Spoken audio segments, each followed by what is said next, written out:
And welcome to another edition of Kyle Meredith with. It's the interview series presented by WFPK at WFPK.org, Consequence, and the Consequence Podcast Network. Thank you, as always, for making your way here, checking out this series. Hit that subscribe button so you can keep up with all the interviews that we put out every single week. It's a new one every Monday, Wednesday, and Friday, 3 interviews a week to keep you up to date on your favorite artists and discover some new ones at iTunes and Apple Podcast, at Spotify and Podchaser, NPR, WFPK.org, YouTube for the video versions, or anywhere you get your podcasts from. Subscribe to Kyle Meredith with. That's me, Kyle Meredith. Today, my guest, Adam Lambert. He's got a brand new solo record. It's called High Drama. This is a covers album. And he's, I can't overstate this really, that what he's done to these songs has been so much fun and enjoyable to listen to. We're talking classics like Holding Out for a Hero. He does Chandelier, Ordinary World from Duran Duran. He does Billie Eilish is Getting Older, but he does it as this sort of Queen-esque glam rock. Of course, I mentioned Queen because that's what Adam does for his day job mostly these days, fronting Queen on tours around the world. Of course, we're going to talk a little bit of Queen. We're going to get into why it was time for a covers album. You know, he still writes his own material too. He put out a record a few years ago, but he's also busy. Not only do we get to talk about this album right here, but he's in a brand new movie called Fairyland. Sophia Coppola producing that one, that we'll get to talk about. He's writing a musical as well because, you know, didn't have enough on his plate, I suppose. So we're going to get into all of that. We're going to share some favorite music anecdotes and all the usual bells and whistles that come along with it. So let's jump into it and discuss High Drama. It's Kyle Meredith with Adam Lambert. I'm just going to start with the compliments. High Drama, it's so good. It's so good, this collection of songs. Your voice is outstanding. The arrangements are incredible. They really are. Let's just start there because I know you got a lot going on, but with this album, what did you want to do? Why was it time to make the covers record? You know, it was interesting because I started working on a different project during the pandemic. I'm still working on it. It's a musical, and it's very much pop, rock, disco, funk, all the things I love about the 1970s. And making a musical is a long process. It is very, there's lots of people involved in it. And you have to have a script and a story and you're editing. So that's still being worked on. But in the meantime, I thought, I really want to have music out for my fans. I want to put something out. And so me and my team decided to do something that had a quicker timeline, and covers is an easier, quicker thing to do. And the challenge for me creatively, since I didn't write the songs, was like, okay, well, how can I take songs and completely flip them around and rearrange them and make them something new? It's something that I think people have liked that I've done in the past on American Idol. And I did it, for the Kennedy Center honors with Cher's Believe. And that was sort of the challenge. Take these songs, find ones that you love that you can flip on the side and make new. Yeah. And you get that all the way through it too. I mean, I'm looking at the track, the rocking up West Coast. That was one of the great moments right there, and geez, I can't stand the rain. And I'll tell you, by the way, we were listening to the Duran Duran cover right before, and I was playing it for my wife, and it took about a minute and a half for her to be in tears. I'm not even joking. Oh, that's really nice to hear. Thank you. Yeah. So that, how did you come up with the arrangements? And maybe you can just pick one specific one, but what, you are flipping these around. West Coast is that rocked up thing. I mean, Getting Older is one of the big moments on this album. Yeah. I knew overall for the whole album, I'm like, I really want to dive into a little more of a rock spirit. I think having been on the road with Queen for a decade and having done a bit of, pop rock stuff for sure, especially my first album, but having experimented over the past 10 years on my solo stuff with all these different styles and sort of approaches, I wanted to just come back to like sort of some classic rock energy. With West Coast, for example, I love the original. I love Lana Del Rey's track. And I heard that bluesy kind of guitar on it. And I was like, ooh, if you like plug that in and made it way louder and kind of heavier, it could be sort of like a Zeppelin sort of, Robert Plant version of the song. And the minute I said that to the producer I was working with, he was like, ooh, I want to do that. So you know, that was one. You know, getting older, we do like 70s sort of, you know, glam pop Queen vibes. We have Holding Out for Heroes, kind of a glam rock song. Sex on Fire is this sort of like indie early 2000s festival vibe. I mean, it's just all the stuff that I love about sort of rock and alternative music that I kind of wanted to weave into this project. Yeah. And maybe, you know, getting older at one was one of the most surprising moments, and at the other wasn't so surprising. I mean, you spend your time with Queen, and this has a big, very big Queen moment sound, to the point where I was going, is that Brian playing guitar on that? No, it's not. It's our producer that worked on it. His name's Tommy English, and he is a beast. I mean, he is so good on guitar, and he's such a musical, talented producer. It was weird because it's one of those things where we didn't really have a direction in mind before we started. Whereas some of the other ones, I knew right away what I wanted to do with it and where the finish line was. But with Getting Older, we just started kind of jamming and hanging out in the studio and, you know, experimenting with different sounds and approaches.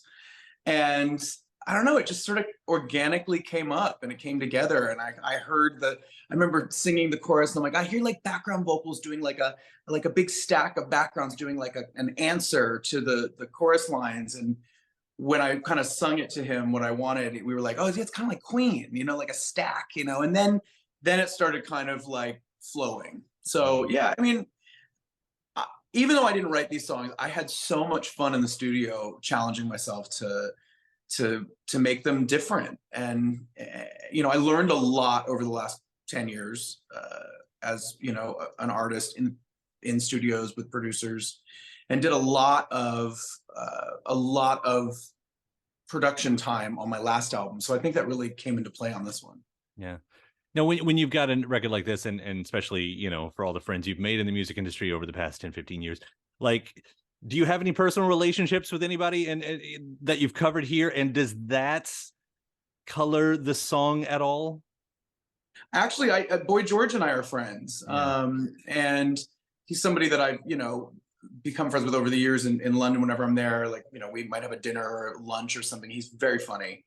And I didn't tell him I actually was going to try the song until we really had something.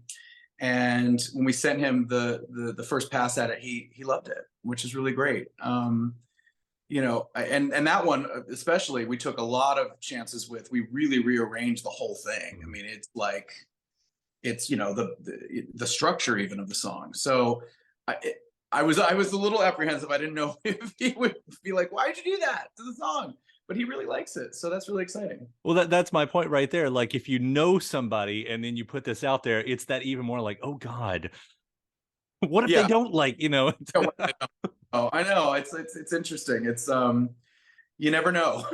You never know what people are going to say. Hopefully hopefully I made everybody proud. I mean, I know for me as a musician, if someone covers one of my songs and does something new with the interpretation, I find it really interesting. Mm-hmm. You know, it's like, I'd much rather that than somebody just copy the original.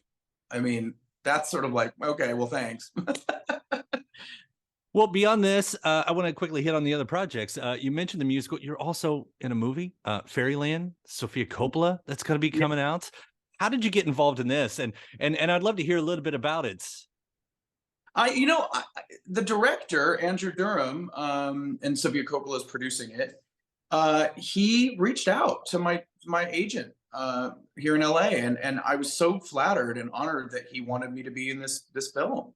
It's a movie about a single father raising his daughter in the 1970s in San Francisco.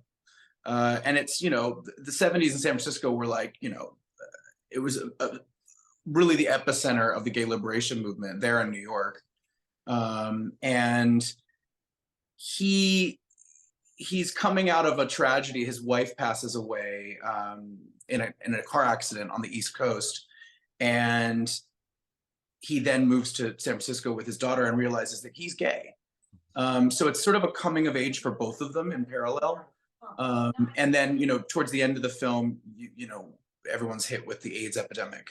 So it's like, it's a challenging movie. It's something that you sit and watch and you realize, okay, you know what? The relationship of a parent and the child is universal. no matter who you are. And that dynamic can be complicated and it can be tricky, especially for a single parent. But it's all about like the love that they have for each other that pulls them through all of it. It's a beautiful story. Yeah. I'm playing one of the father's boyfriends towards the end of the film, and it was so much fun. I had a great time. Yeah. So do we see this as a bit of a moment of transition for you? I mean, it's your first film, and if we say first, it's with the idea that there are more after this. I hope so. Yeah. I mean, I like acting. You know, I've been acting since I was a kid. You know, I started in the theater. I was doing theater right up until the time that I did American Idol. So it's something that I haven't been as focused on, obviously, but it's something that's sort of a part of me as a performer. You know, I did Glee, you know, years ago, and that was really fun, doing whole season. And that was sort of my first time like screen acting. So that was a first, and now a film. So yeah, I'm really excited. And I've been doing a voiceover work too, which has been really exciting for some animated stuff. So I'm just, my thing is like, I just want to do as many different things as I can. I'm project oriented. I love new. I love something different. And yeah, I'm just going to keep my eyes and my ears open for new opportunities. And a musical, as you mentioned on the way. And a musical that I'm writing. Yeah. So I'm keeping busy. Jeez. What you're still writing the musical though, right? Like this isn't, we're not about to launch into this yet. No, I mean, the whole process of putting a musical together is it's a longer timeline than a pop album. So there's a lot of different people involved in it and more moving parts. So it's still in the works. It's full steam ahead. We have an amazing team on it, amazing creators. I'm just so excited to reveal more, but it's not time yet. All right. So then what happens next? I mean, do you get time to tour High Drama? Is what's next for Queen? Is that still on the in the near future? Are you doing something there? I mean, Queen and I are not done. So watch this space. There's more coming, I think. And then for High Drama, yeah, I'm gonna be traveling around a bit over the next month or so, doing, you know, appearances to support it. I have some TV performances around the world. I'll be in the UK and Europe and Australia and here back in the States. And yeah, we have some shows scattered around that we'll be announcing. We just announced one in Finland, which is exciting. Yeah, I'm just doing my thing. Right on. I can't wait to check some of these out live. Seriously, I love this album. I love what you've done to it. Congratulations. Thank you. I appreciate it. No problem. And it was a pleasure talking to you today. Thank you so much for doing this. Likewise. Thank you.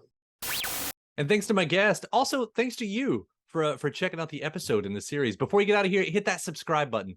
Again, you get 3 brand new interviews every single week. New one every Monday, Wednesday, and Friday at right here on YouTube, or of course anywhere in podcast land, including iTunes, Apple Podcasts, Spotify, Podchaser, NPR, or WFPK.org as well. A great way to keep up with your favorite artists and discover new ones as well. Then after that, actually head over to WFPK.org. That's where I do a show Monday through Friday, 6 p.m. Eastern. It's an hour full of song premieres, music news, anniversary spins, bonus interviews, Monday through Friday, 6 p.m. Eastern at WFPK.org. Consequence has your music and film news. You can also find me on the social media spots, Facebook, Instagram, mostly on Twitter. All 3 of them, the address is at Kyle Meredith. Do hope you like and follow along. That does it for another edition. I'm Kyle Meredith. I'll see you next time.